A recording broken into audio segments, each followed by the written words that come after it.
Berdiri. Iya, Bu. Jadi kalau misalnya ibu bilang tepuk satu, kalian tepuk satu. Kalau bilang tepuk dua, kalian tepuk dua kali. Dan sampai 5 kali ya. Jadi kalau tepuk satu kali, tepuk dua 2 kali, tepuk tiga 3 kali, tepuk empat 4 kali, tepuk lima. Oke, siap? Tepuk satu, tepuk dua, tepuk tiga, tepuk empat, tepuk lima, tepuk lima 3 kali. Oke, sudah. Oke, pada hari ini kita akan belajar mengenai cerpen.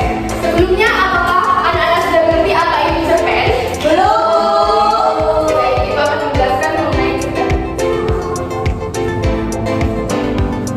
Adapun materi pembelajaran kita pada hari ini yaitu ada pengertian cerpen, ada ciri-ciri cerpen, ada fungsi cerpen, dan ada struktur dari pembangunan cerpen.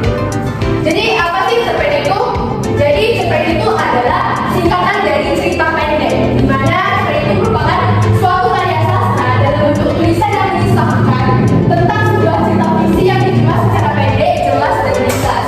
Kemudian cerpen itu biasanya hanya mengisahkan cerita yang dialami tentang satu tokoh saja dan terdapat amanat yang ingin disampaikan oleh penulis di akhir cerita. Kemudian ada ciri-ciri cerpen, di mana ciri-ciri cerpen itu yang pertama itu bersifat fiktif, di mana cerpen itu merupakan hasil karya atau imajinasi dari si pengarang. Kemudian yang kedua itu biasanya cerpen itu memiliki susunan kata yang tidak lebih dari 10.000 kata. Jadi cerpen itu hanya 1 sampai 10.000 kata. Kemudian yang ketiga itu biasanya dapat selesai dibaca dengan sekali duduk. Jadi ketika kita membaca cerpen itu bisa selesai dengan sekali duduk saja. Kemudian yang keempat itu memiliki diksi atau pilihan kata yang mudah dipahami oleh pembaca. Jadi ketika kita membaca cerpen itu tidak kesulitan dalam membacanya ataupun mengerti dari isi cerpen itu.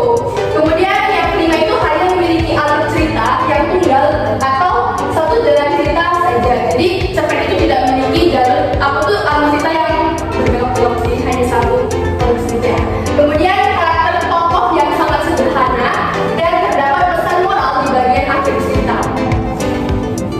Kemudian fungsi cerpen, yang pertama itu fungsi rekreatif, di mana fungsi rekreatif dari cerpen itu sebagai sarana penghibur bagi para